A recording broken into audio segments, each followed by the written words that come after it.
Good morning, everyone, and welcome to this first lecture given by Jacqueline Vaissière from the ILPGA, that stands for Institute of Linguistic and General and Applied Phonetics. Could be better in French, from Paris. Just a few words to introduce her. She's one of the most influential phoneticians in Europe for her experience in describing speech acoustic features, especially on reading spectrograms and all the related features. I will try to make a list of major studies, even if it's quite hard. They are related to speech signal, text-to-speech, prosodic structure, speech identification, nasalization, articulatory synthesis, and L2 pronunciation teaching. She's been silver medal of the CNRS of France, director of the Laboratorio of Phonetics and Phonology in Paris, and a member of the IPA, so the Phonetic Association of International Phonetic Association. Sorry. I personally had the chance to follow one of her seminars in Paris last year, and it's where I met her. So I'm really pleased to have you here with us, and welcome.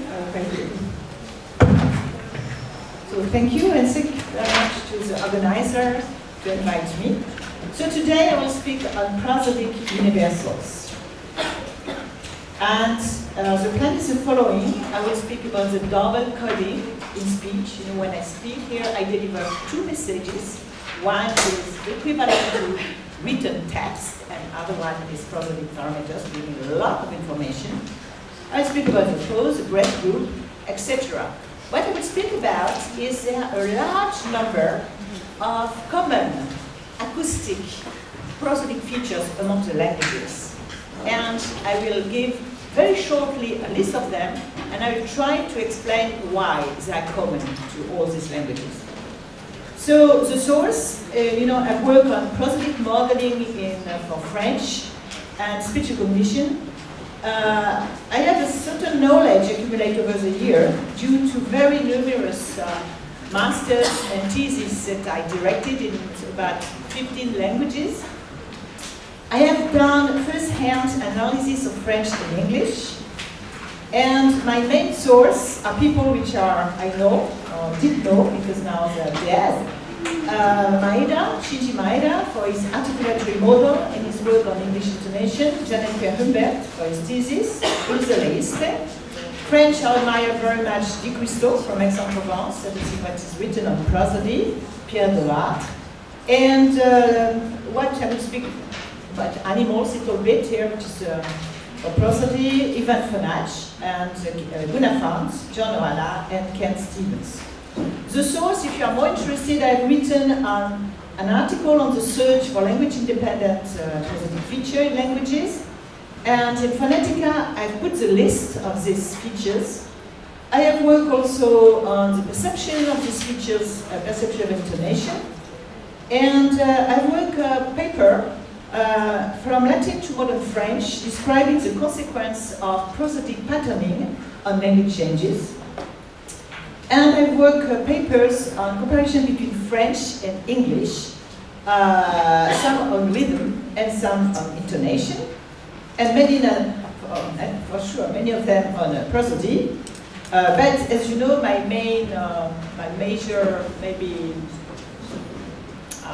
is speech acoustics, which is a little bit different. Okay, now, first, all languages deliver two types of message to the speaker, as I say. And here is an image by Ivan Fonach, which is called the double coding. And I will speak today about the second coding, the paralinguistics informations that the message conveys. You know, I speak immediately, you know, etc. I can change the prosodic parameters, and that's exactly what prosody is for. So, the second message has multiple functions, and same in all languages, because the goal, the same goal of speaking, the goal is exactly the same for all humans speaking to communicate. And many functions, I will not describe all of them, but syntactic, relationship between syntax and prosody, like I can say, okay, I did not think about example in English, but for example, if I say in French, les gares sont dessinées, it's very different from les garçons dessinés, etc., etc. So we can have information about the main boundary. Informational. For example, I can say, I've gone to Turin or Torino by train, or I've gone to Torino by train, not by plane. Attitudinal, I have gone to Torino by plane. Train. Emotional, you have also many, many functions. And for example, speech carry information about segmentation, about syllable structure. It's not true that a syllable has no acoustic correlate. About the onset and rhythm, it's often not so difficult to differentiate between a consonant in onset and a consonant in coda. About the food, about the prosodic word, about the syntagma, about modality also, about the physical identity, if it's a man or a child, the physical state, if it's tired or not, the national and ethnical identity, if he's native of Italian, speaking French, etc. Also, if I say, for example, in French, bonjour madame, it's neutral, but if I say bonjour madame, I mean I'm a socio-culturally high level, let's say, and if I say bonjour madame, I mean I will come from suburbs, you know. So all these things is carried by prosody. And prosody all languages make use of exactly the same parameters. What are these parameters here? First of all, you have to think that they are positive and negative meaning. For example, American will say, I love to go to Torino, let's say. A French will say, in a neutral manner, j'aime aller à Turin. And he will prefer a negative way, j'aime d'aller à Turin. Okay, not to put extra stress on j'aime, but to distress the other part. So there are positive and negative means, so this can go into two things.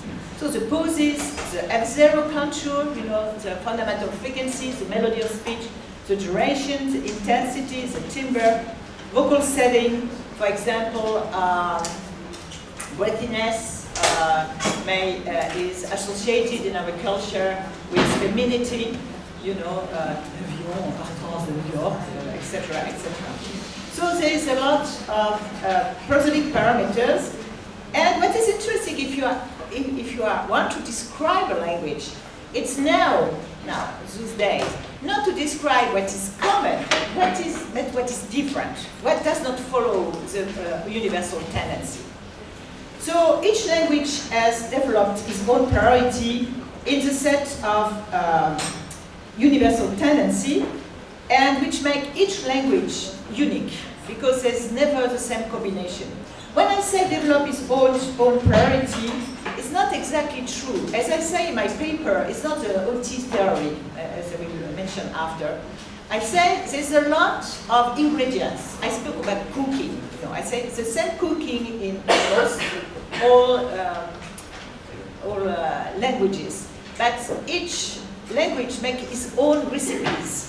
And it's not a question of hierarchy. Should not suppress and say, okay, this syllable should be low because it's a grammatical word, but it should be high because it's a French l'appétit. You know, the vowel is a part of a lexical word, so it should be high, and L should be low because it's a grammatical word. We have not a question of priority, it's a question of mixture, and we can mix. Some speaker will speak 20%, 40%, some other speaker will have a different mixture. And what is very interesting is the universal tendencies that we see today are sometimes contradictory. So they push in one way, they push in another way, and they lead it's an unstable state because of prosody. And it leads to a lot of synchronic variations, and some of the synchronic variation lead to change, definitive change. So this is very important to understand that, for example, it's not a hierarchy. I am not OT person, okay, people know about OT. But, for example, when I was in Japan, I thought final lengthening was a universal tendency, okay? And I asked people, I was working on speech synthesis and speech recognition, and people around me were working on speech synthesis of Japanese. And they say, do you have final lengthening? I say, no, no, no, we don't have, absolutely not, you know. Okay, I say, okay, you don't have. And I was in my family, my Japanese family, and I was, so I measured. They have a final lengthening much more important than in French.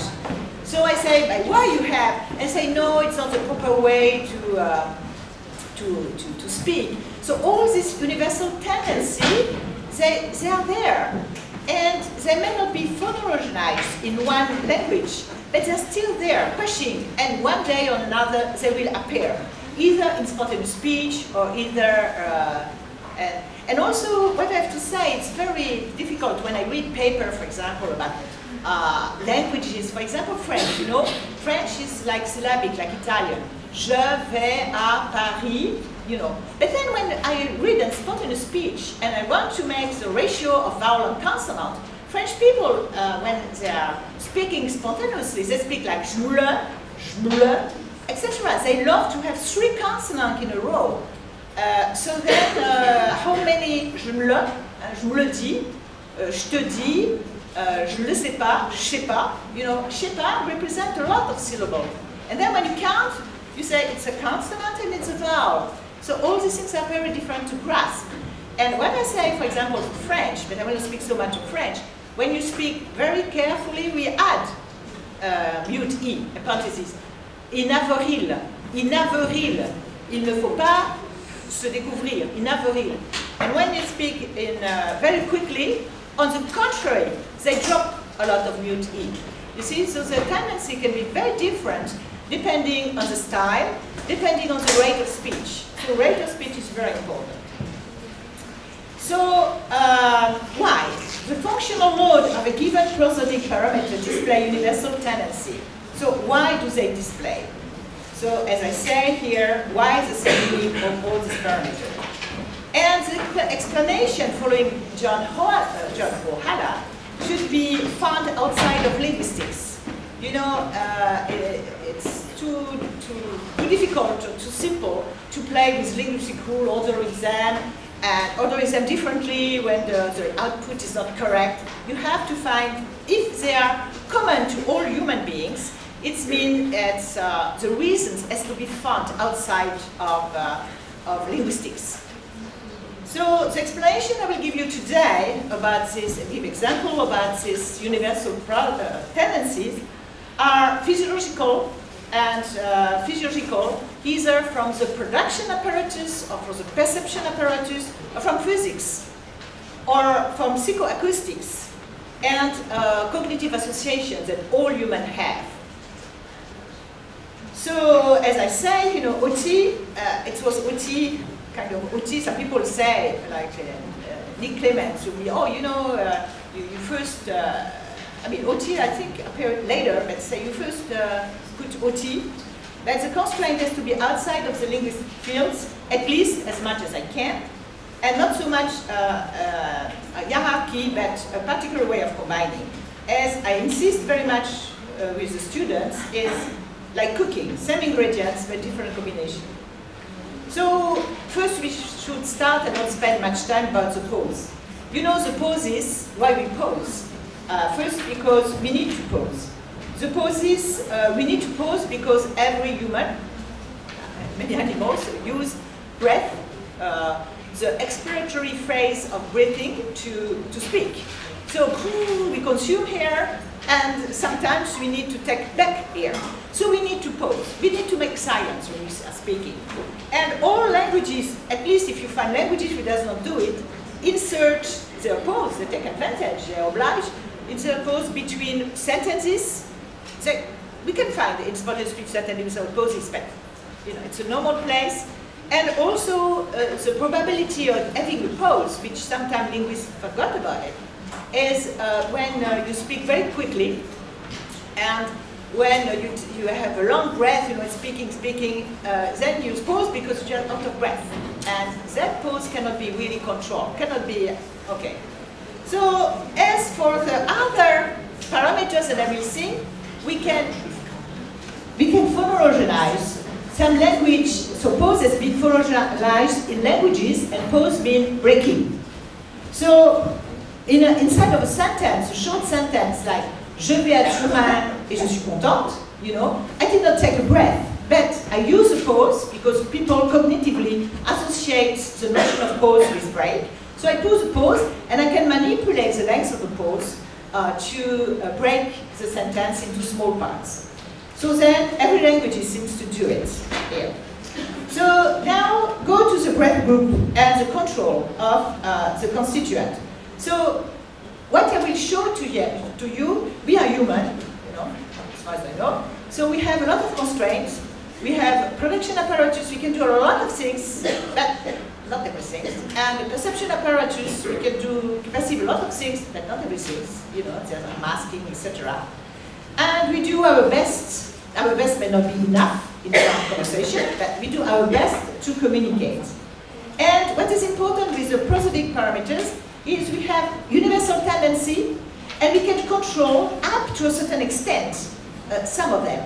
And what we do, and I think, it's we have, like for example, the breath group I represent to you represents most likely a reference for assertion in a sentence. So it means the breath group, which is physiologically motivated, is taken as a reference, as a baseline for assertions in languages.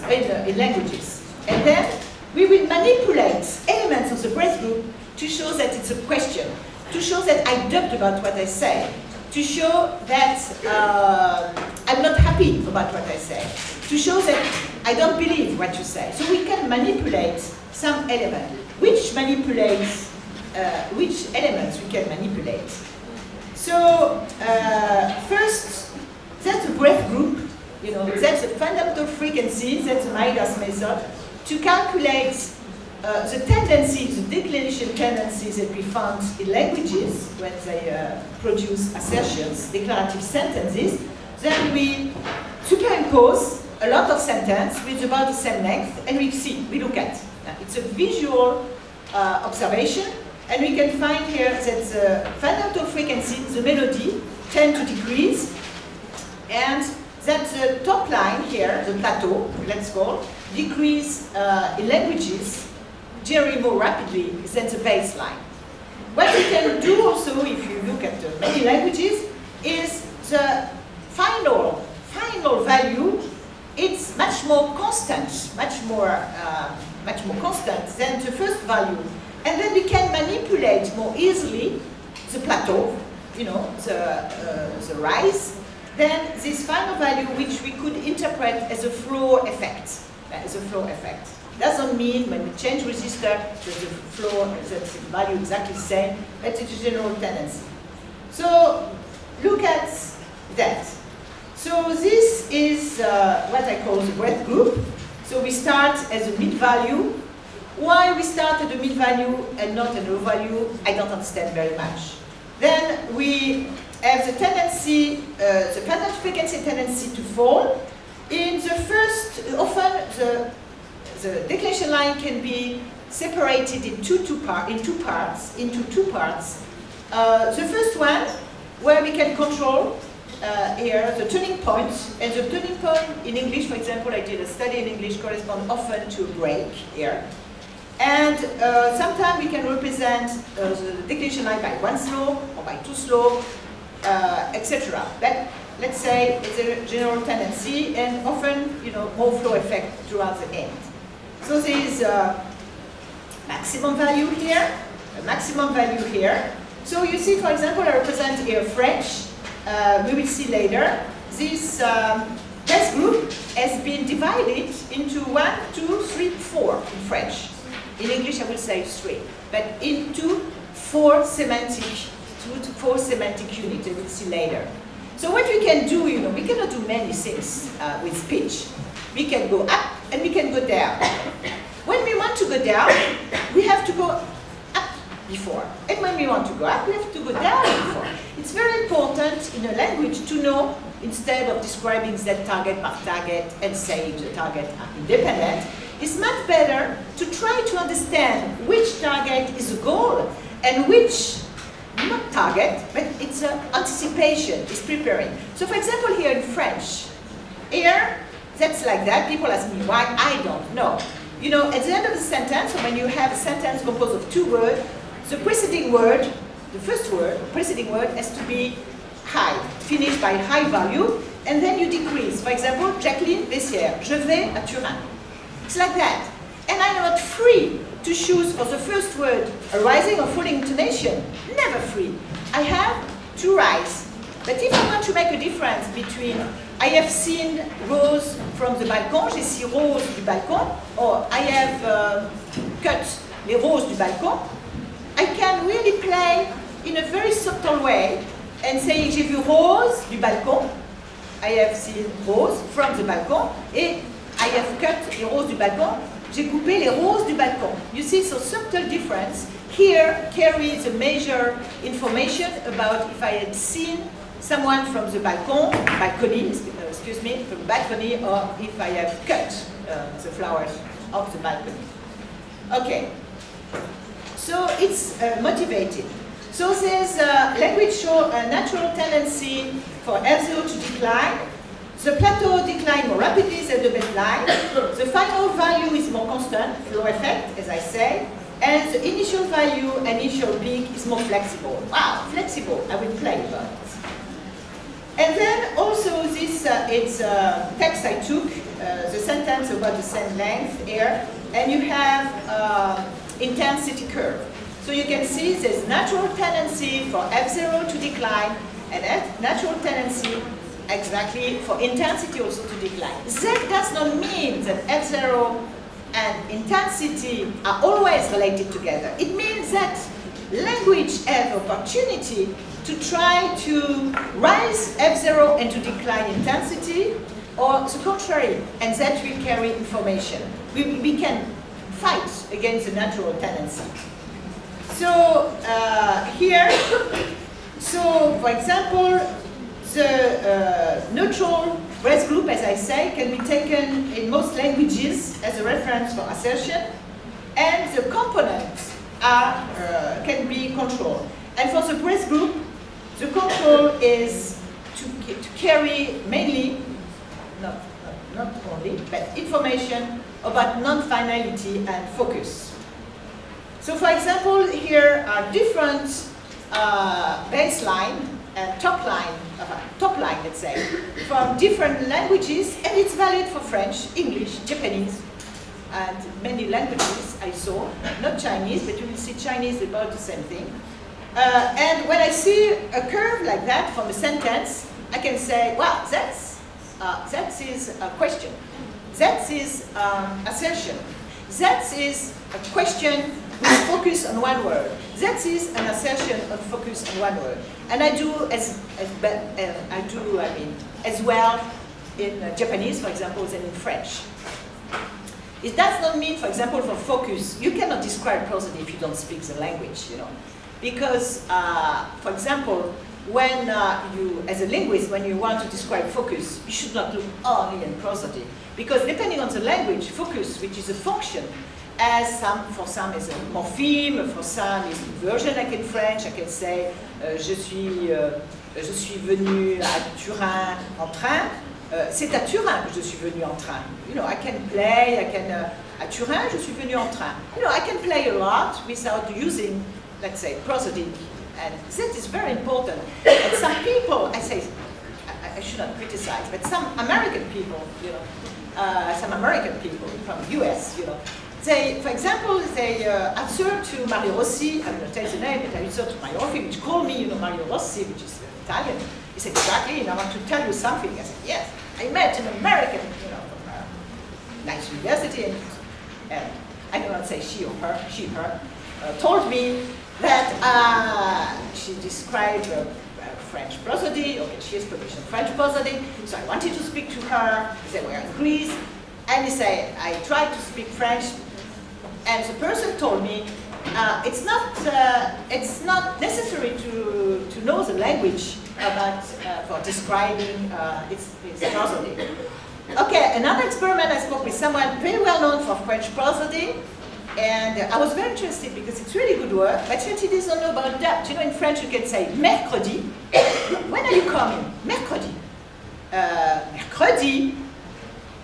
You know, when I say mercredi, we're stressing the penultimate syllable.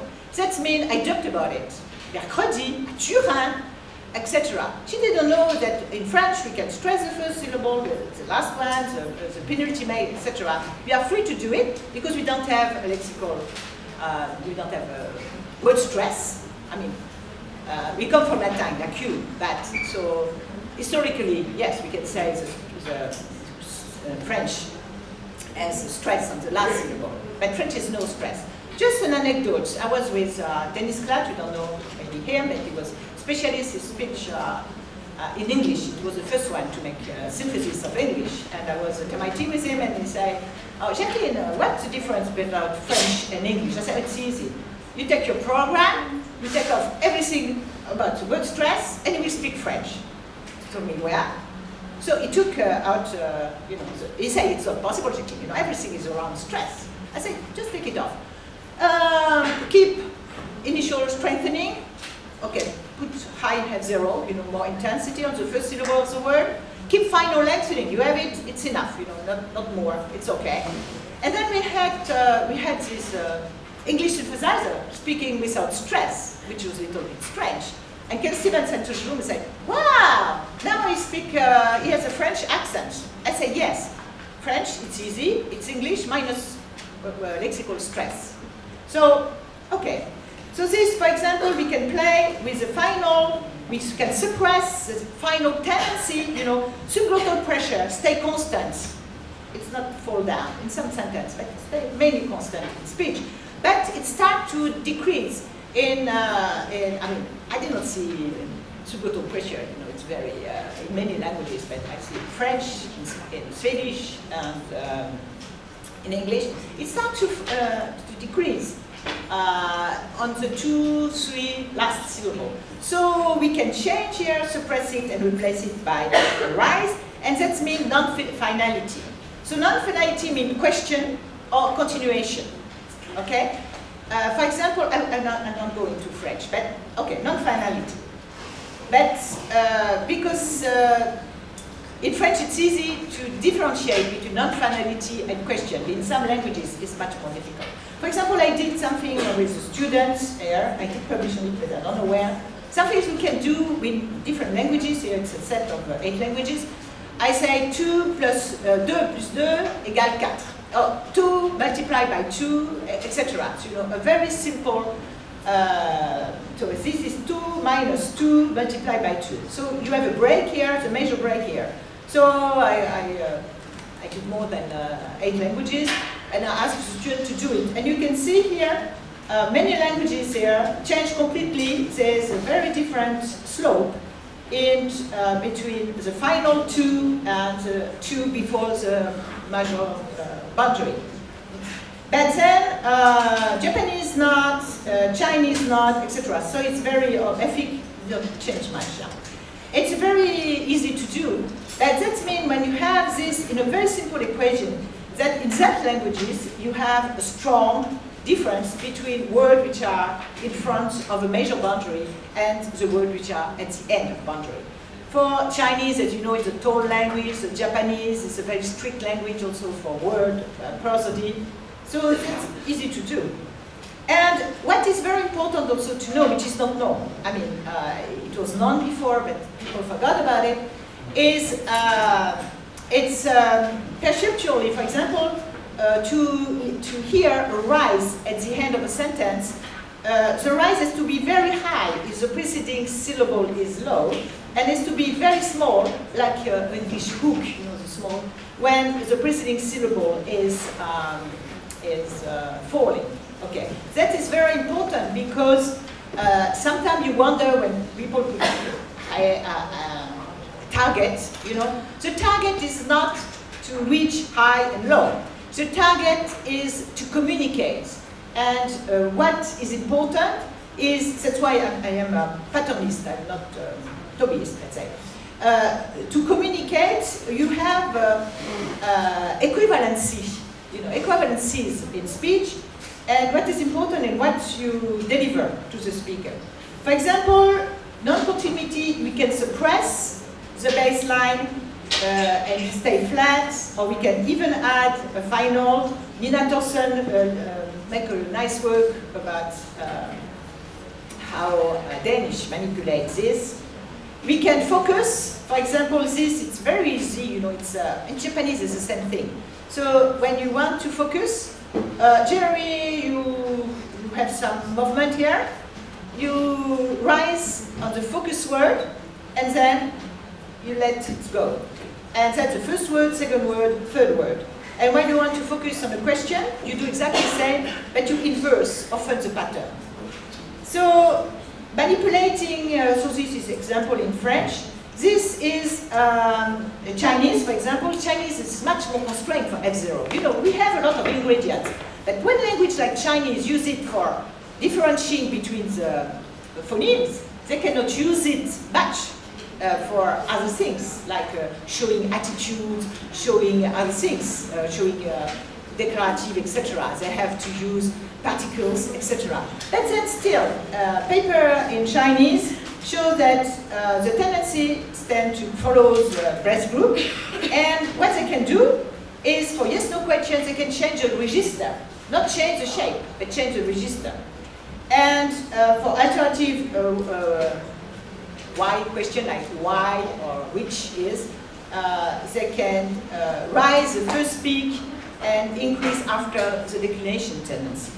So all these things is more or less phonologized languages, because as I explained in my paper, you have a lot of ingredients. But if you use your ingredients, like duration, you know, for example, some language use duration as for distinguishing between long and short vowel. So duration would be much less variable for upper staff. Yeah? French don't use any more duration. French don't use any more F0 for word. So we can use all things, almost everything for upper, above the word. So as we will see. So this is an example of French. I don't want to go into detail for French here, because I have many things to say. And so the final fall and the declination line can be controlled for expressing not finality, and not finality means continuation and question, and in some languages it's very difficult to differentiate between question and continuation. In French it's easy, in English it's really easy. They can change also the F0 range. We can expand it when it's important, when I want to teach you exactly, I expand my range, so you see less if I make it. So you can expand your range for just showing you are involved in it. You can change the register to show also continuation and question, non-finality. You can change the peak of F0. In Russian, in many languages I saw its tendency to get even the three or four first syllable, but you can change its location to show focusing. And as we can see now, the baseline can be reset for breaking, also if there's no pauses. So what is important, I don't want to go into detail, but where's the apply? So the final fall, for example, the tendency of final fall can apply on the last final stress syllable. But they can apply also, I didn't see languages that on the only final syllable. Generally it's more than one syllable. But they can apply also on the last word. The domain may change from one language to another. But the final fall here, and the tendency, for example, we can see when you have a paragraph, you have exactly the same tendency in the paragraph level. The first sentence will be higher, the last sentence will be lower, etc. You can apply at the level of the paragraph, at the level of sentence, etc. the same rule. And the final rise can be on the last syllable, like in French, or on the last stressed syllable, or, as in some language, on the last stressed syllable and the last syllable, so two-step. On the final word, lexical word in French, let's say in French, the unit is not the syllable, let's say. It's coda, onset, and after the word. The word should be treated as a syllable, etc. And in languages, depending on the languages, the final fall has to be anticipate. So French anticipate on the penultimate word. You know, take the whole word to anticipate the final fall. Some language just anticipates in one consonant, they rise during that consonant, etc. So this is very different.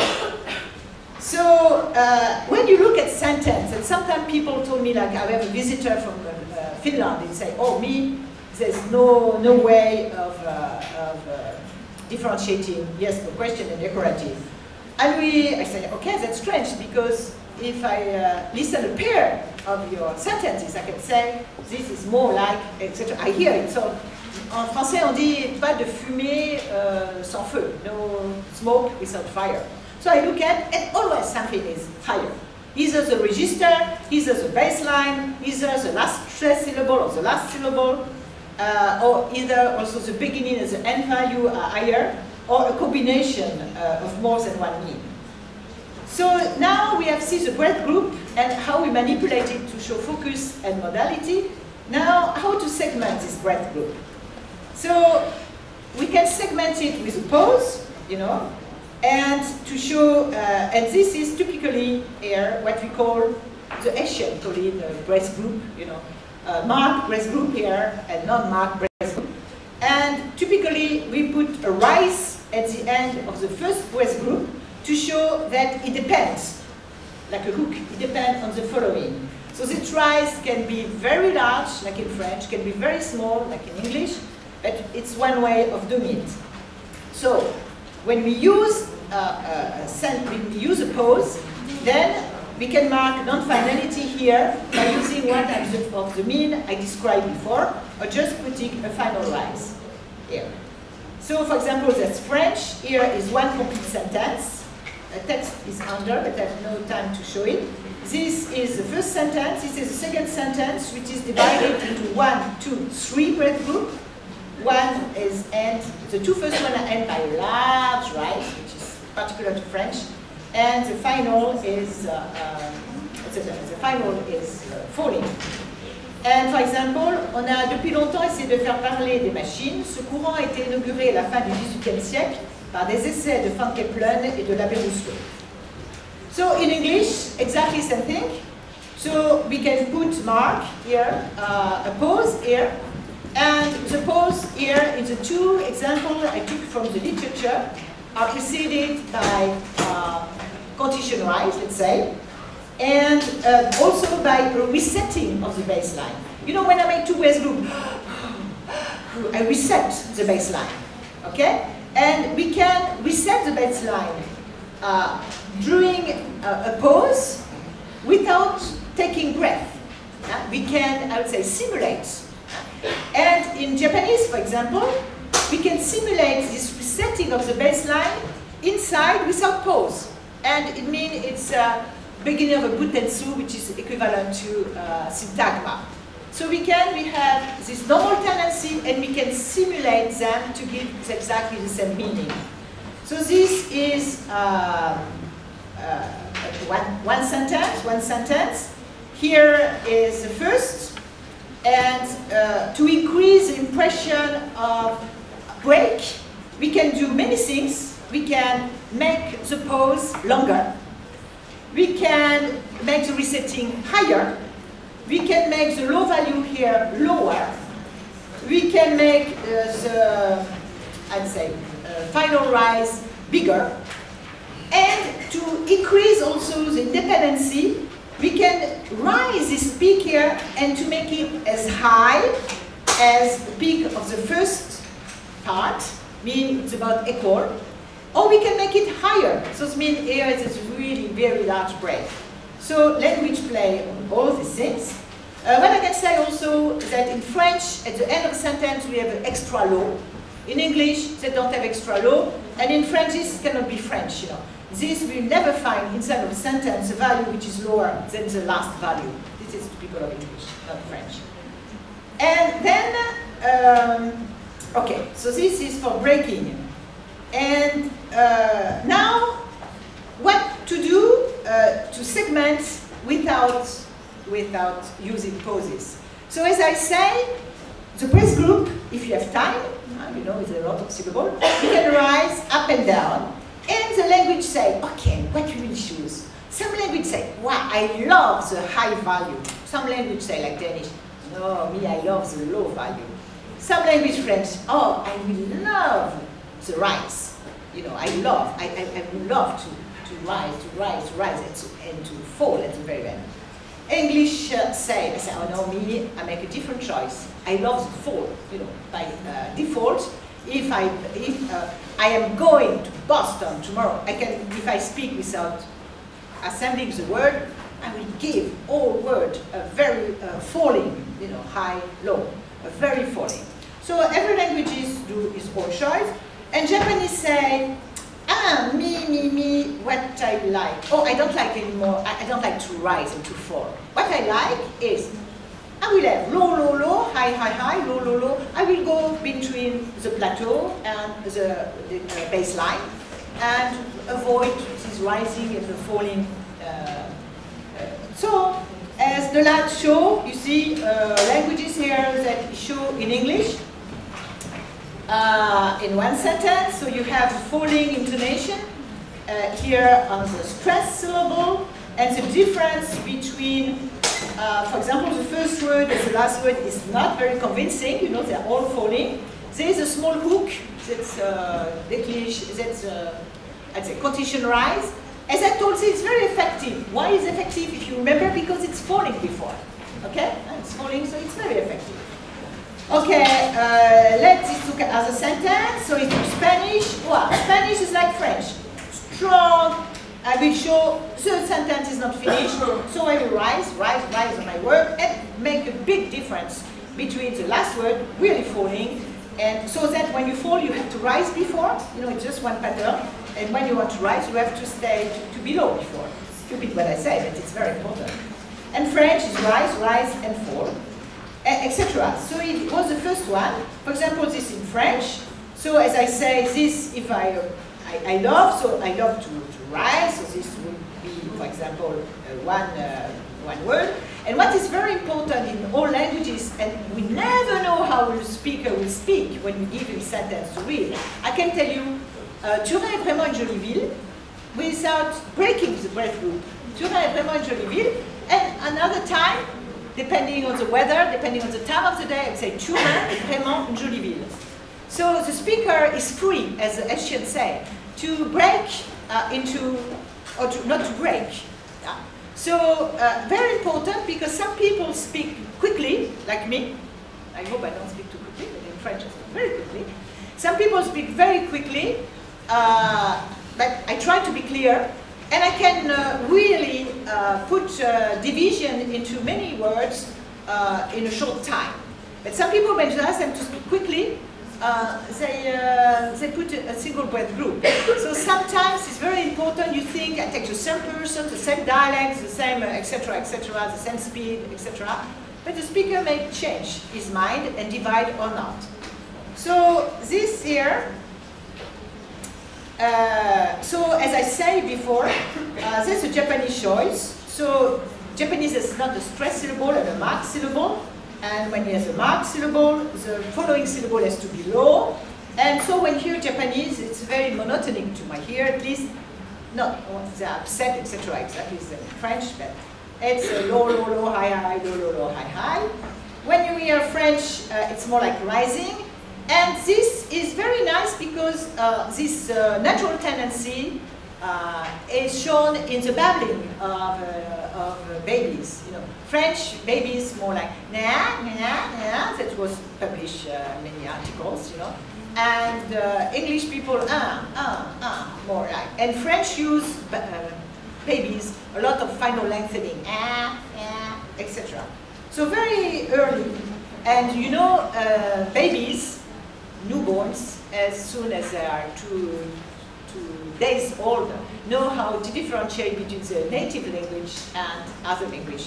So this is really due to this main prosodic feature. And as you know, for example, baby cannot differentiate between English and Dutch because they are too close. It's easy to differentiate between French and English or French and Japanese. Okay, this was shown by articles. Okay, so now how to regroup the word. Now, I speak about differentiating the word, but now I want to show that the two words are close together. So I have regrouped the two words together. How to regroup them? I want to regroup them. So one basic, it doesn't work for French. You know that when I start to work on prosody, I work with Maida on English, and we were relying. I was part of the Dutch school, what you call Dutch school. And Dutch school meets, by the way, here in Italy with Collier, Tarte, Geneva.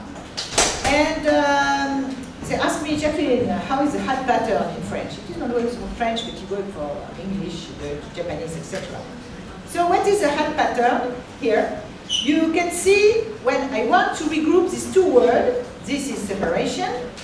What I do is, the beginning of the two, I favor a rise on the first word and favor a fall on the second word. Mean I suppress here, I suppress the fall here, for example in English. So it's very easy principle, like in Japanese, when you have compound word, etc. You give the two words as much as possible the pattern of a single word. You know, you give the two words, so then it becomes to resemble a single word pattern with a single fall, for example, for English. So this is not completely regrouped, but this is almost completely regrouped for one consonant 0. This is not completely regrouped, but let's say half of, and this is not completely regrouped. When I say here on this example, which was on a book showing Toby, I could not understand why, for me, this pattern and this pattern are equivalent here, but here they put low minus, here they put low minus. So this is a part of things I don't understand about Toby. It was, as I said, it was taken as an example of how Toby work. So this is, for English, very simple patterning to give only one fall to the two words, suppress and fall of the first word here.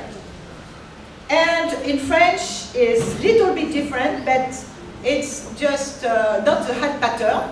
Words are like that, à Paris, les enfants, etc. To give the two words exactly the same pattern. So we don't have a fall because we don't have a stress syllable, or we cannot have a fall of the stress syllable since we don't have a fall, we don't have a stress syllable.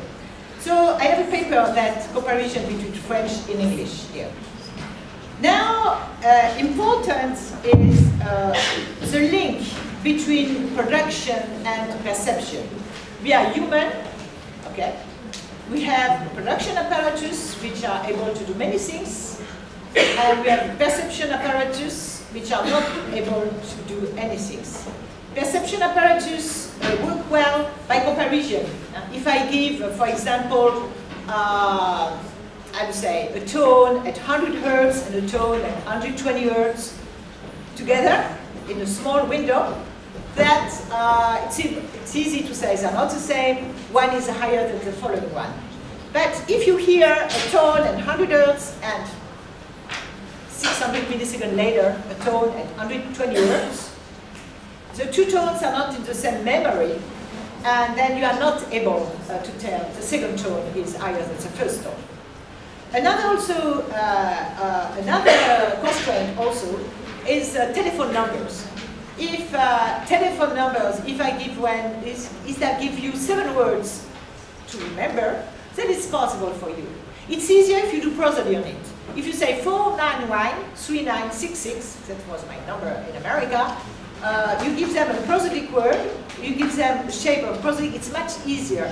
Or you can regroup like French, 06, 15, 93, 94, 71. You need some, as soon as there are 7, the magic number 7, and shown by Miller, your cognitive, you have It's okay, 7. After, that becomes more difficult.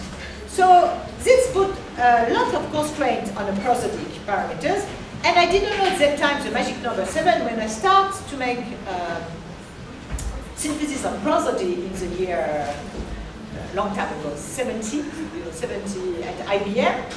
I took that number, 7. I didn't know it was already very famous 7. What I did with this number 7?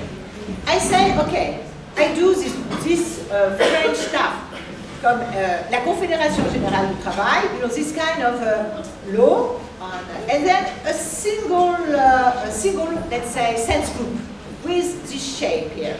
But I say, if the number of syllables is more than 7, I have to get it.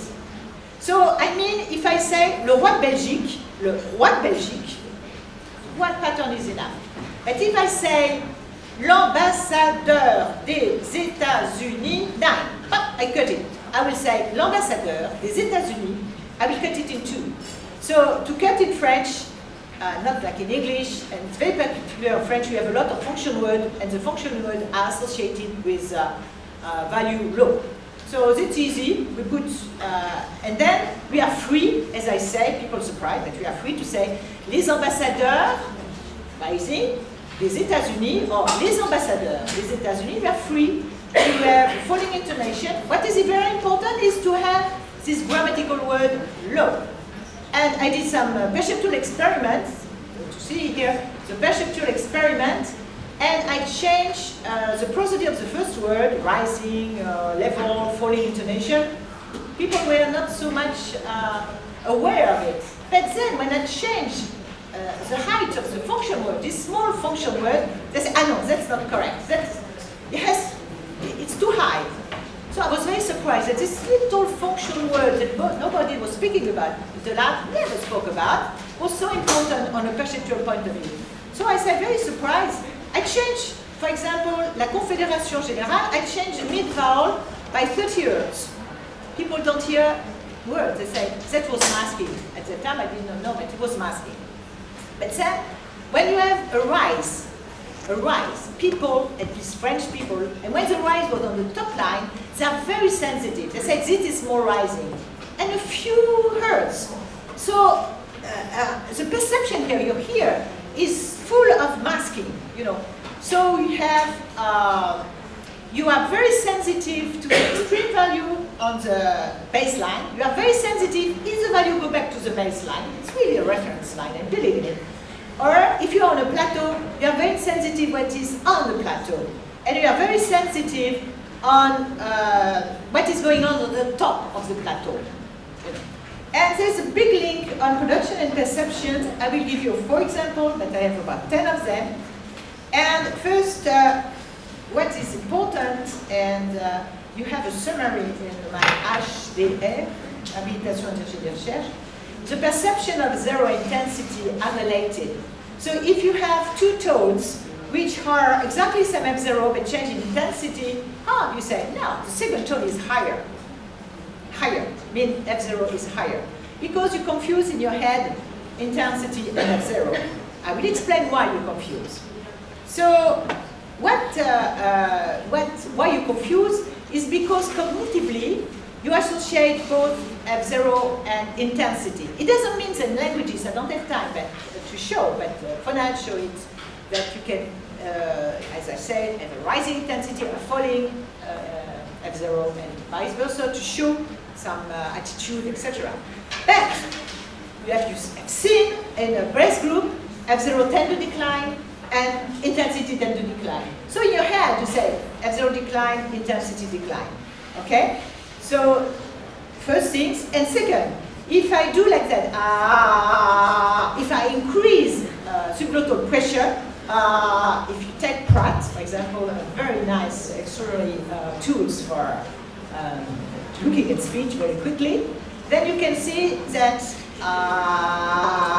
F0 rise, suddenly, and intensity rise. So cognitively you say, if there's a rise, intensity rise, etc.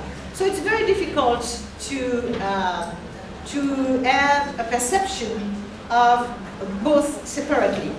So for example, this is part of, it's it's kind of complicated, you know. I worked with psycholinguists at that time. The perception of pitch here is related to F0, for sure, you know, okay. It is related, unfortunately, to intensity. It is related also to your ear, your own ear, if you are a musician, not musician, etc., if you are singer, not singer, etc. The face, somehow. The attention, when you pay listeners, they are much better, you know. The timbre, you know, if you take E, for example, as Mario Rossi showed, it's very interesting work by Mario Rossi. When you say E, A, I put the same effort. I want exactly the same intensity. But when if I measure, the E is very small intensity. Zu, no, zu, I, U, and U, they disappear. And from Latin to modern French, it was the first to disappear. But then you refer to your effort. You say, okay, she did E, she put the same effort, so they have the same intensity. Okay? But if I put things which are not human, okay, and if I put the same difference of intensity, you say, oh, that one, the second one, if I make ER, the same intensity with non-speed, is much more intense. So you see, on the perception point of view, it's shown that, and we don't know exactly our peripheral qualities. When you listen to speech, you have a different ear than when you listen to noise. And people thought it was human. No, it's not human. Animals too. They have a different perception of for the I would say language. No, not for the sounds made by your own species. Okay? So it means that a cat most likely don't hear the noise made by other cats, that he will hear the noise made, for example, dogs. You are adaptive. And this adaptation, I don't know how it is done, but many articles show how peripheral it is. So it's very strange, you know. For example, when you manipulate speech, you take the formal frequency of E and R. Okay, people hear E and R, they say it's the same intensity, etc. You manipulate, and pretty soon, if you, for example, inverse, etc., it doesn't sound like human speech. And then they say, the second one is much higher. So you see, it's a very important feature. And also on harmonics, the number of harmonics, etc., etc. So you have different kind of pitch, you know. I don't want to go into detail. But also, people make reference when you listen to speech. I don't know, psychoacoustician did not repeat the same experiment that Janet Pierre did, so I'm not sure what I said. That you interpret the pitch height depending on the position of the syllable in the voice group. For example, Janet Pierre in a JASA paper did a very nice, as often she does, she did a very nice experiment when she put stress, you know, she asked people what stress syllable is the highest. And she put this stress syllable in 2 different positions in the breath group. And surprisingly enough, people say, for example here, they are the same height. This means that the people also refer to the way speech is produced to perceive. To perceive. For example, if I say je vais à Turin ce matin, or je suis allé à Turin ce matin, it's mean as Leiste. It's a Leiste insists a long time ago before that, for example, for stress, we imagine the kind of effort we should do to produce the same thing. If you say, for example, papa, mean it's natural. Okay. If you say papa sounds French. Mean that's it puts the same height, higher. Let's say it fight against the natural tendency. So okay. If you say, for example, papa, that's what I will describe later. If you want really to stress, that's what happened, unfortunately, that French is a very, it's lost a lot of syllable because of that. If you say, papa, okay, and then Germany come and invade your country, as I mentioned in my paper, you start to say, by imitation, say papa, papa. And then the last syllable becomes weaker and weaker because of the negative way. Okay, if you want really to stress on the first syllable of pa, then the last syllable a becomes okay? And then disappear, and then the p in French, as you know, the final syllable disappears in most cases, you know, trop, etc., etc., not in other Romance language. So that, when I say papa, papa, that sounds French. So that's why French, I cannot say, I can say, you see, papa, or I can say papa. That's all French. You know, I cannot say one word is better than another. I could say also papa. You know, it's French. You can stress any syllable you want, as you will see. So the listener takes into account the declination to judge the pitch of two stressed syllables. So that's also the interaction between the production apparatus, the way we produce speech, and perception. And also, the intensity depends on, as I said before from Arturo, depend on many things, on preeminence, etc. And the perception of intensity in speech, is that strong, is that weak, refer also how you think speech was produced. And you think he did an effort on that, so this is a stress syllable of a word, he did an effort on that, so this is a focus word in the sentence, you refer to your own system. And, okay, that I say, distinguish stress from the vocal effort they would have made produce the same pattern. So, for example, when you want to increase intensity, what you can do? If you want to increase intensity, for example, to scream, then you rise the glottal pressure. When you rise the glottal pressure, it's the same thing that you increase intensity, you increase F0. Okay? Then another way, to increase intensity, you have to increase the first formant of speech. And the first formant is mainly related to the opening of the mouth.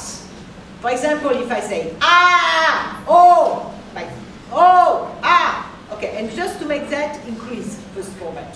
That's psychoacoustics. So then, when you want to increase pitch, intensity, you increase pitch, you increase subglottal pressure, you increase pitch, you increase pitch, F0. Don't confuse between pitch and F0. Pitch is a perceptual notion, and F0 is acoustic notion.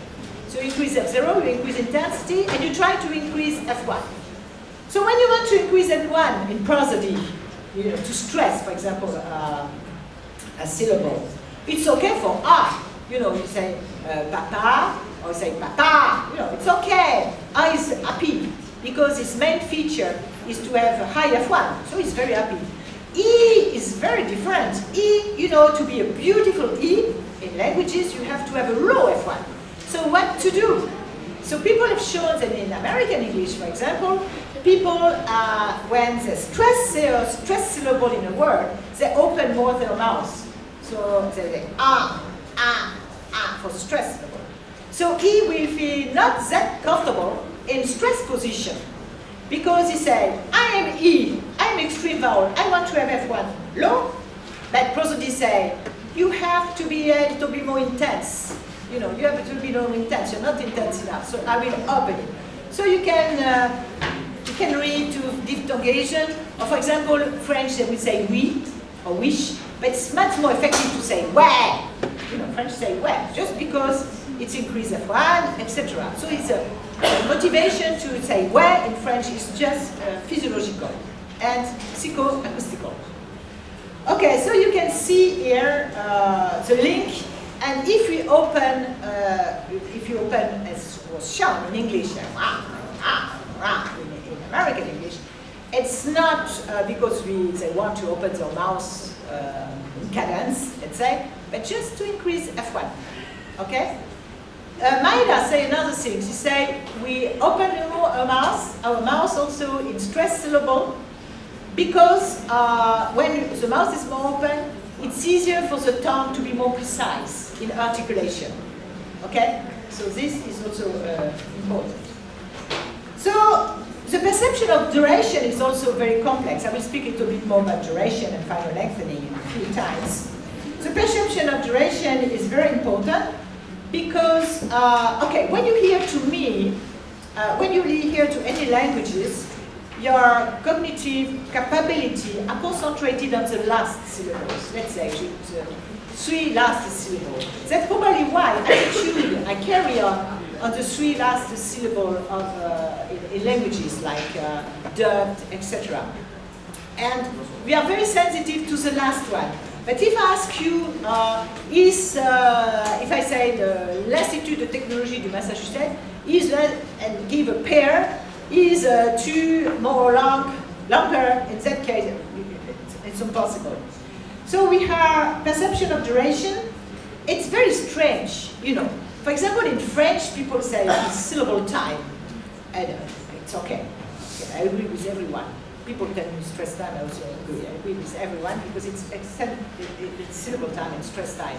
There's not a dichotomy between syllable time and stress time, as some people say. I don't believe it. Okay, so if you say French is syllable time, okay? But as you know, the major feature in French is final lengthening. So people don't hear final lengthening. So when I was in America, I say, it's really syllable time, you know? They say yes. Because what the problem is perception. When you expect something, Americans expect final lengthening, so they don't hear it. You expect it, you don't hear it. Okay? But if I put nonsense word, and then people start to say, ah, yes, the syllables, that's some very long syllable there. So the problem is we don't hear what we expect. For example, I was the first one I have to say, to see this rise at the beginning of the word, very early, 17. People don't hear to it. I went to Aix-en-Provence, it was a meeting, and I said there's a regular rise in beginning of the word in French.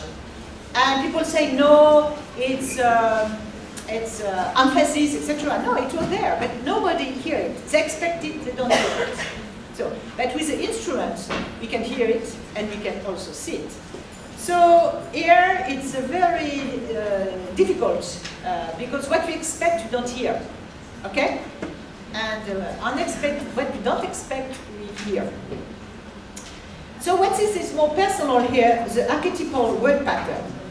Okay, I discovered once, thanks to Daniel Duez, I have to say, from Aix-en-Provence, the work of Fraisse and the psychoacoustician. You know, there is a domain, and phonetician does not know very much about psychoacoustics, and psychoacoustician knows nothing about phonetics, let's say. And there was a very strange experiment, nothing related to speech. They let hear people the same sequence, like I say R because I cannot do, but it was not vowel, something like, let's say, equivalent to like tic-tac, tic-tac. You know, tic-tac, the word doesn't make tic-tac, it makes the same noise. But perceiving is perceiving, as people say, psychoacousticians say, is regrouping. So after a while, people don't hear, most of the people regroup them 2 by 2. And some people, less people, regroup them 3 by 3. So instead of hear they start to hear and they start to perceive the first element as more stress. They say intensive rhythm, more intense. Something like and they start to perceive the final syllable as longer. So the first become perceived as stress and the second longer. So when you ask them to repeat the same sequence of after a while, you know, they start to say something more intense, and something longer. So, and they say, the psychoacoustician here, they say there are 2 kinds of rhythm in human. One is called intensive rhythm, where more intensity is bounded, cognitively bounded to onset, to beginning, and final is bounded to final. Lengthening is bounded to final. So they did an experiment. they did you know, with changing the duration, it has to repeat, and effectively people start after a while to cut the stream by taking the final lengthened syllable, lengthened sound as the end, and this make experiment making etc. I cannot imitate well, and they associate stronger intensity. It was in more intensity. They didn't play on 0. Stronger intensity by beginning. So they say intensive rhythm and temporal rhythm credit. Vous avez aussi des tendances générales dans l'outil. This is no problem, but it was recorded before. Up. Okay, let's go back. I will start again. So the two basic rhythms exist in children, and some very nice paper by Alan, which they coexist.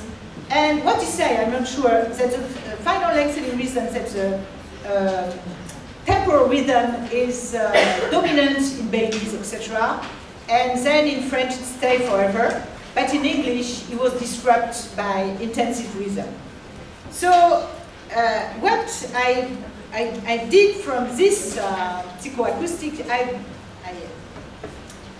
put the fact that probably there is archetypical word pattern here, which are represented here, with tendency to have stronger syllable at the beginning, longer syllable at the very end, and from that I derive a lot of particularity in languages. I will say, for example, that language with stress near the beginning of the word will mark the stress by more intensity. And when languages, which was said by a Russian, I don't remember, in my lab, you know, so I was inspired by what he said a long time ago. And what he did not say, when is a final stress, or on the final syllable, penultimate, antepenultimate maybe, it's more marked by, tendency to be marked by lengthening.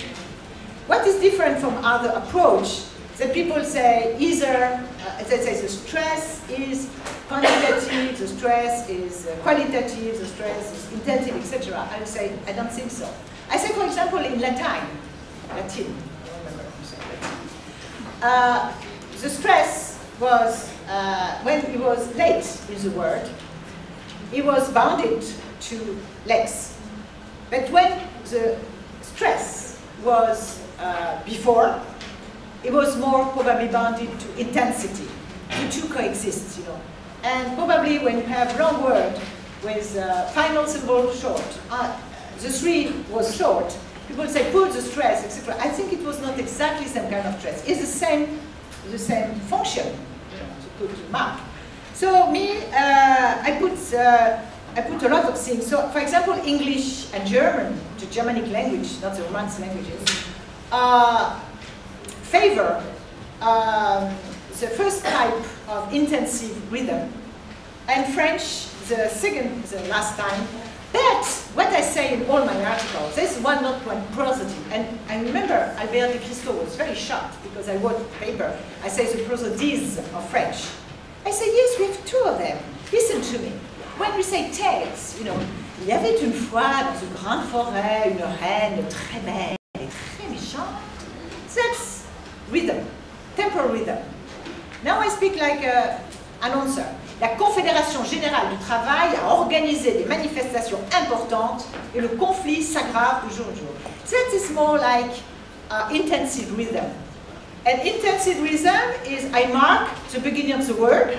I will not mark by lengthening, strange, feeling very, very strange. I mark the beginning of the word, so I switch. The 2 rhythms exist. And for example, final lengthening in English in some speaker has nothing to envy to French. Says as long final lengthening as in French. They don't hear it well because there's in English there's 2 syllable fighting. You know, the stress syllable say I'm the queen. let's say, the syllable is queen. I am the queen, and the following syllable has to be very weak. But the final syllable say, oh, you know, I am the final syllable, so I have to be long. So for example, in English, when you have stress on the first syllable, you can find the second syllable very long.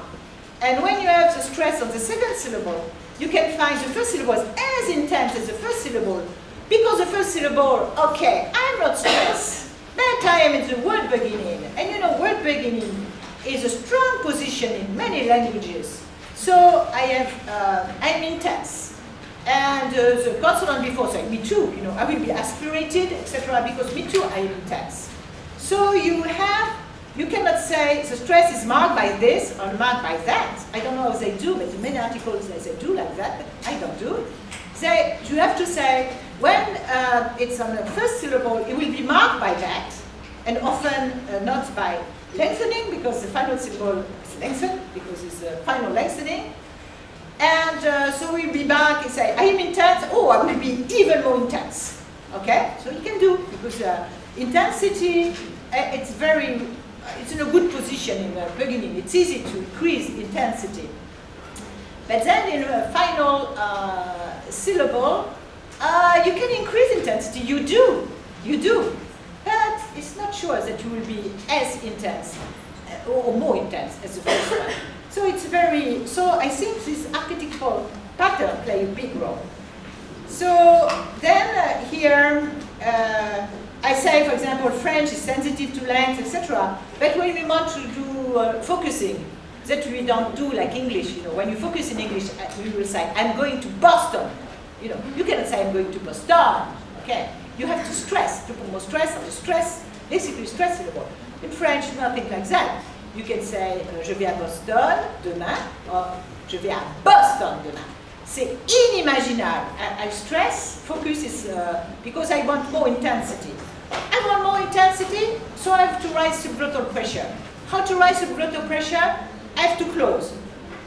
Yes, but what to do to close? For example, if I word like inimaginable in French, I want to put more, focusing on it. So I have two choices. Or c'est terrible. If the word starts by terrible, it's easy. C'est terrible. You know, I close and I rise my subglottal pressure. It's easy.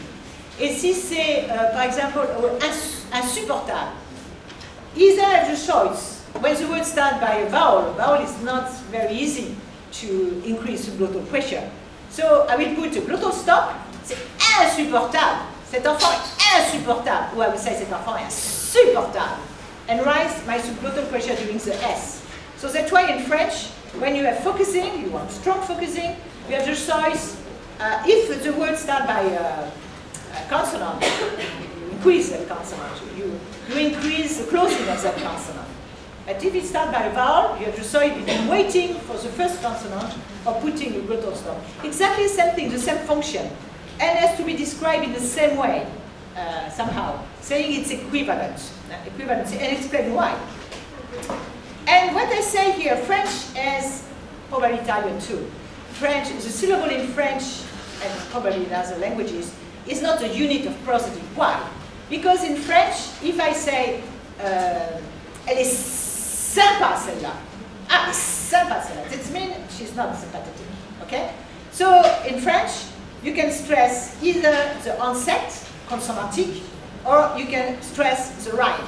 Okay, you can put on the rhyme.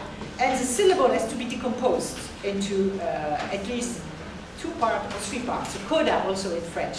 The coda in French, they ate the syllable, the vowel before. They want to separate. They want to link with the other one. And the vowel hates the coda. So they say, go away. You know, madame, American we say, French we say madame, they want to open their mouth, and madame, you know, they want CV, so they create junctures, they create linking, etc., etc. Americans say madame, they love to close their mouth. So this is setting, I have no time to speak about today's setting, but American setting is more like, at the end of the word they say pan, and not open their mouth. The French love to open their mouth. So the French say madame, madame, petite. You know, della show on a movie film. That's a French tendency is to always open their mouth, and even the vocal tone. Wish, you know, they love to stay with the vocal tone open. So this is also the habits, and as I said, both rhythms cohabit in it. So the archetypal pattern means there's initial strengthening, and the initial strengthening often happens on consonants. So like in English, I work on in English too, you know, in my life.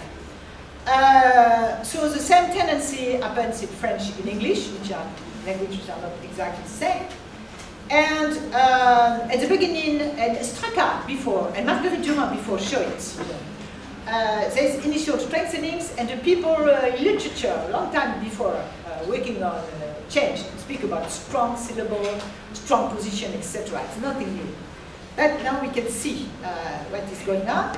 So at the beginning, initial strengthening, we close more. So the consonant very happy, they love to be closed. You know, we close more. And we have here nasal, for example, the nasal consonants. They hate onset. They love coda. Why? Because when I tense the muscle, I tense the muscles called levator palatini. When I tense the levator palatini, the venom is higher. So they will be less nasal. So the nasal in French and ne are not in a comfortable position, but they are so great in the coda, you know, because they have a tendency, on the contrary, to relax on the coda. And the coda relax, and the levator palatini is not tense. To go down. Nasalization is Dr. Coda favor nasalization for coda. So many languages don't have a coda, only nasal, because nasal love coda. So that was shown a long time ago, as I say, Marguerite Duras. For example, if I say garçon, that you will have a complete closing and garçon, close completely. But if it's inside of what I call prosodic word, petit garçon is a semantic unit, then the closing will be not complete. And as shown, it was Swedish, but I have shown the same for English and the same for, if you look at my papers, the same for French. When it's not closed, you don't have, for sure, no silence. And the formants are still there.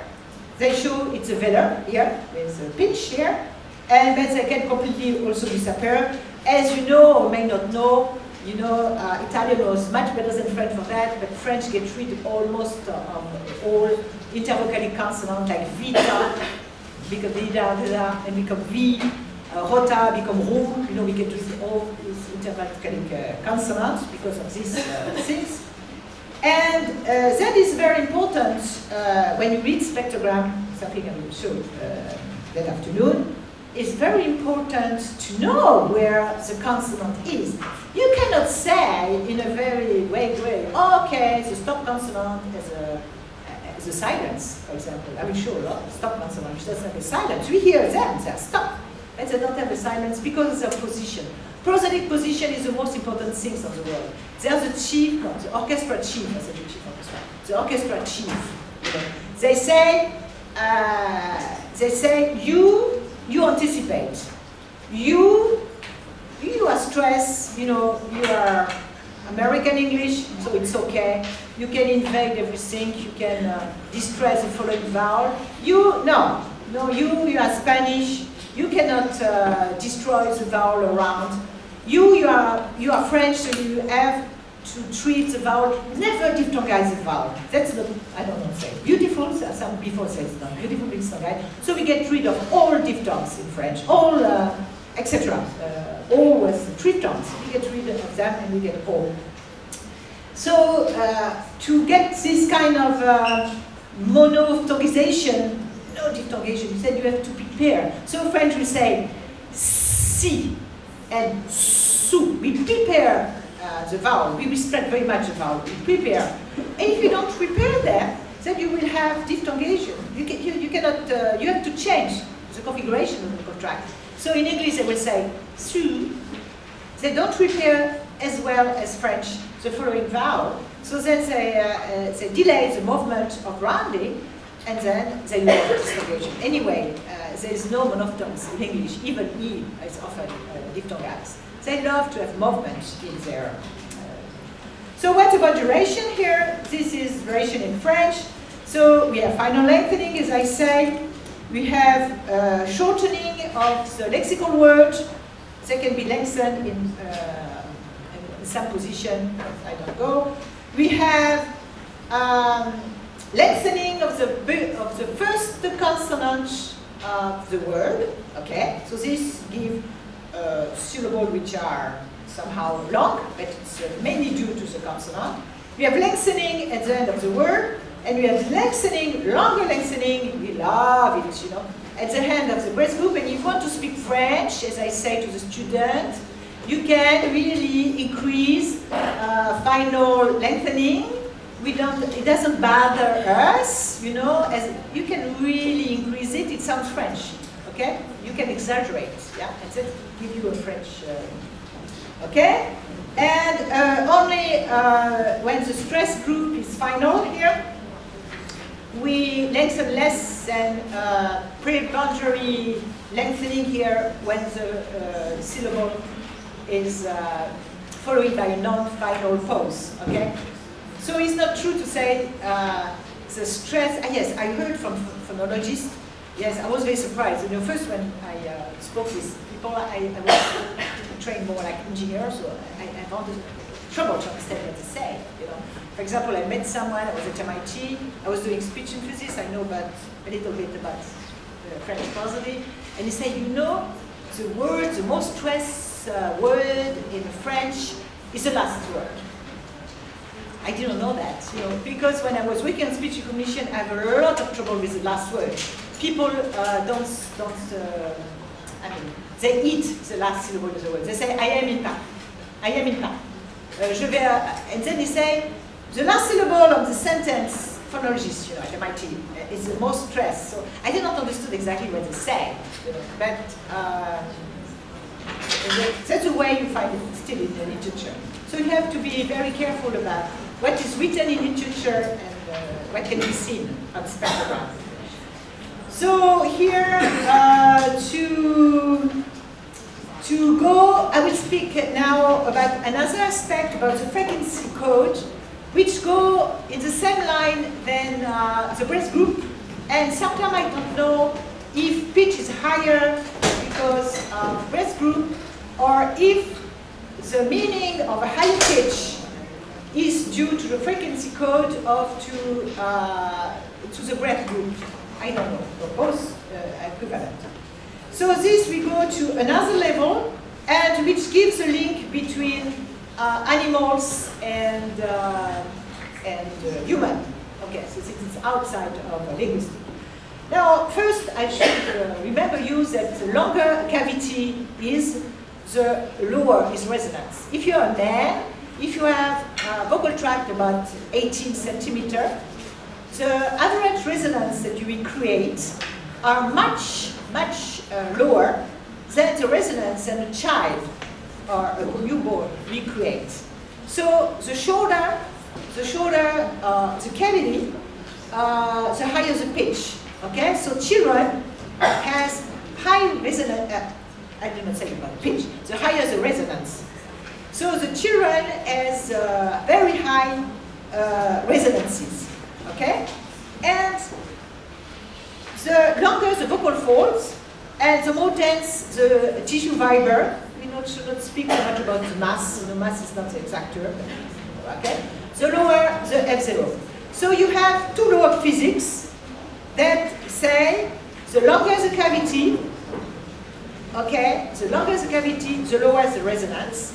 So when you hear a low resonance, very low resonance in a tube or from someone, you say, wow, yeah, this is created by long cavity or cavities. So this is big. And what is big is dominant. And what is dominant is terrifying. When you hear high resonances, you say, this is small. So this is not dominant. This is someone which is more polite, which is someone which is dependent. I don't need to be afraid. So for example, okay, that's the first association. And then the second association, when you hear a low pitch, then you say, wow, that's his massive vocal folds. It's probably very big, it's dominant, this is terrifying, this is assertion, this is independence. When, on the contrary, the F0 is very high, this is small, this is polite, this is not terrifying. So for example, when the monkey, you know what is a monkey? When a monkey becomes a chief among the other monkey, the first thing he does, it's shown ethologically, he lowers his pitch. For example, the woman in America, I read an article, I should not make fun, American woman, but then they become political, okay, politically involved. So they lower the pitch, and the result is they get nodules that they have to be treated by doctors. You know, they start to speak like a man.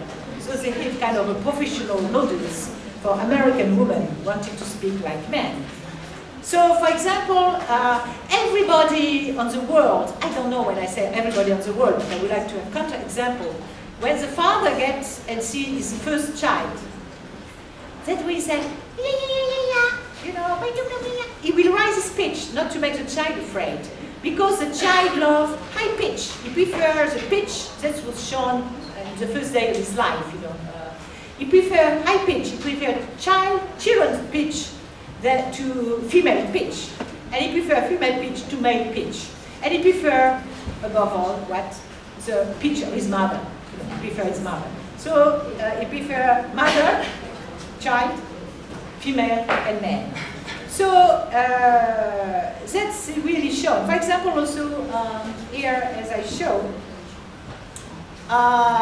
for macaque, I don't know how to pronounce the word.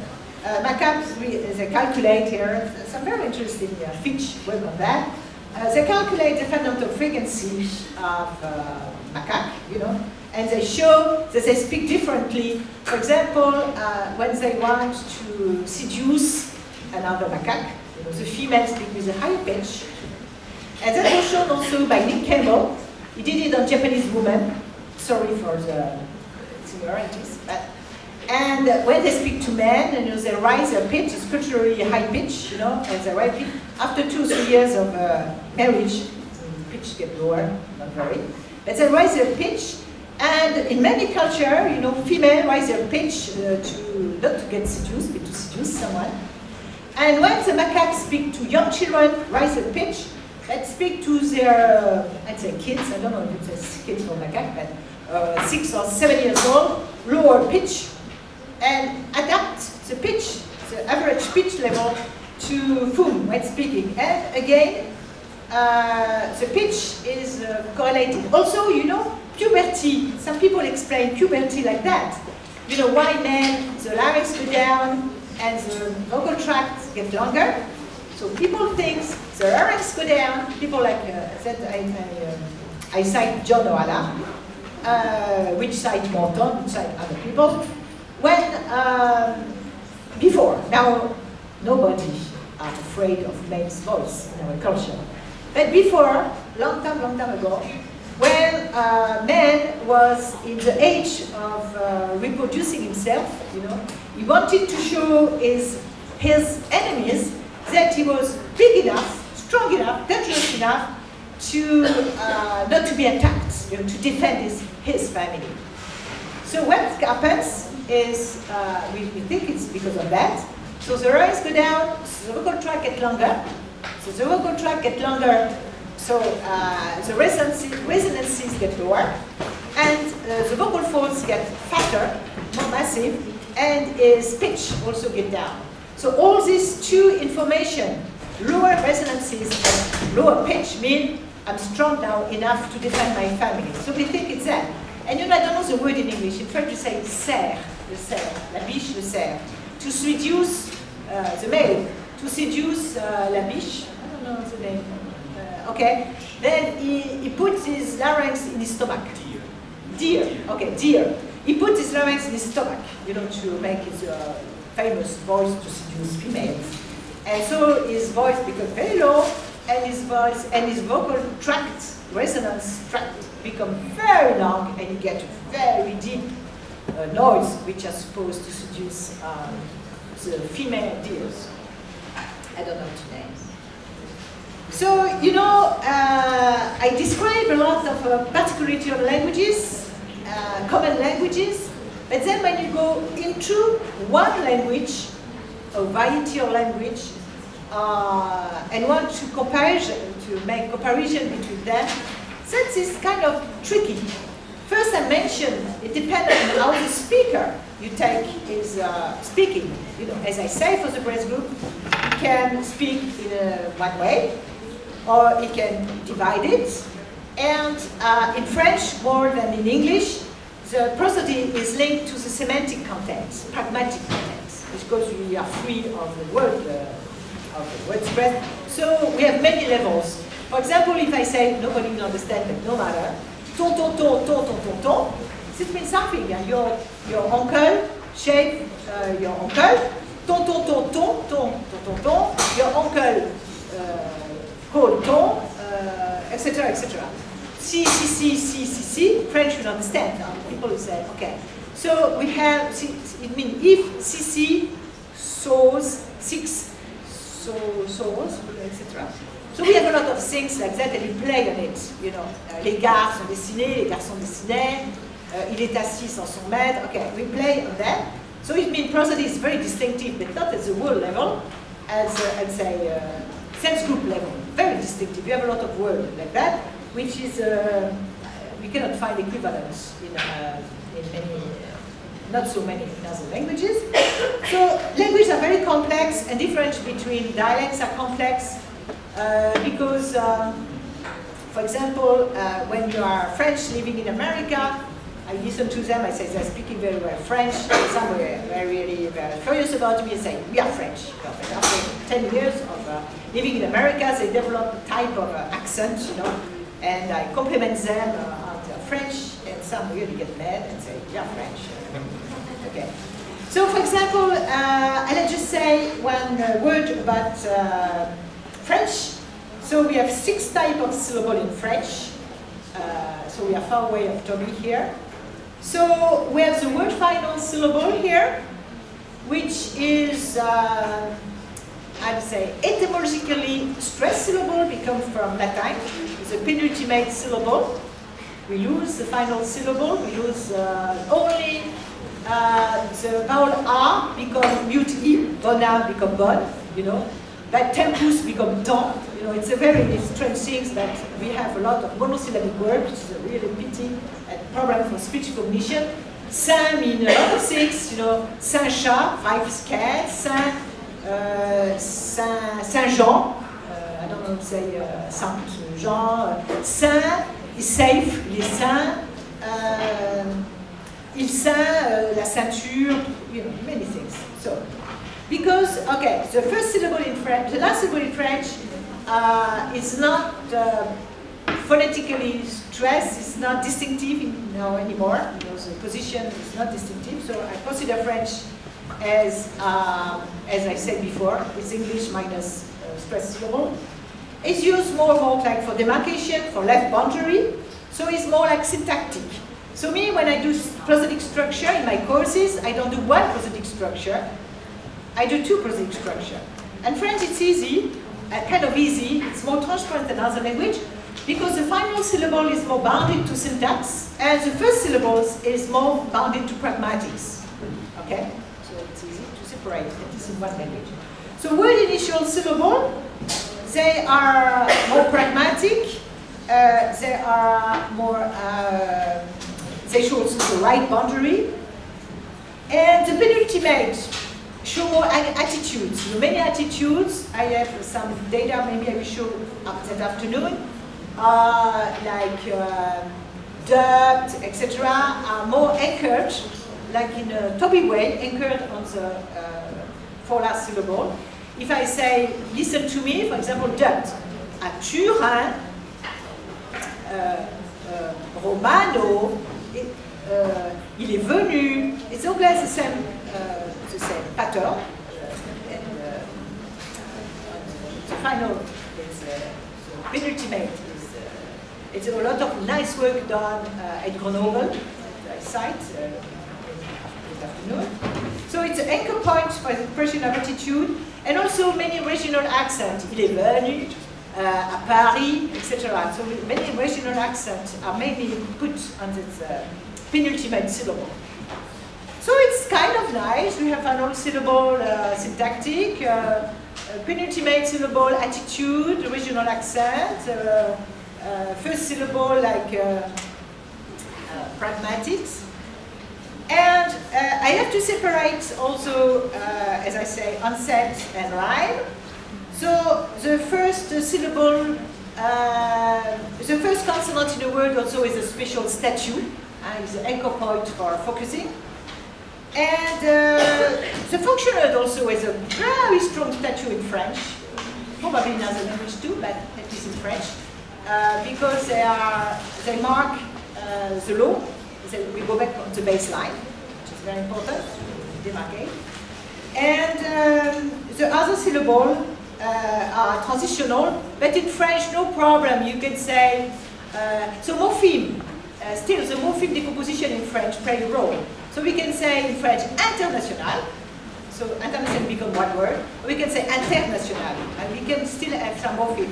For example, in French, when a word starts by re, revenir, repartir, the re doesn't have exactly the statue of the beginning of the word. It's a statue in between. Because still we have the decomposition into morpheme. Like in French we say, you know, Lyon, the town Lyon, is one syllable, and nous lions. Nous lions, it's a verb. You know, so the morpheme is still. And then, okay, this maybe I will show. I have still 5 minutes or? The time to I was asked for light lunch.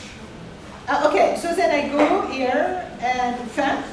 So, you know, that's the end of my talk. Fin or finito, I don't know. Thank you very much.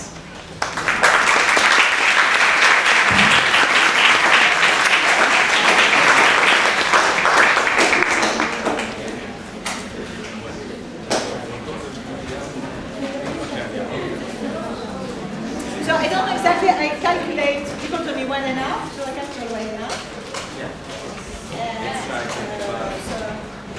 So what I have to say, if there are some questions, I am opening a newsletter. You go to internet and you go to the site Clean Accent, because now I'm interested in only one thing, in teaching. Okay, in teaching languages through spectrogram. It's a little strange idea. So you go in cleanaccent.com, clean accent, clean and clean in English, accent in one word, and I open a newsletter thinking about you, and in this newsletter you will find access to, I'm developing now, I'm a developer in Apple developer, so I have 2 or 3 applications and there will be 20 of them. So you will know, so for spectral reading, for everything, because it's a lot of joy for me. And I will also put on internet some of my work on acoustic, etc. I will put that on internet. Instead of going from one country to another, I prefer to put that on internet. So please go and register on this newsletter and you will know everything. Thank you.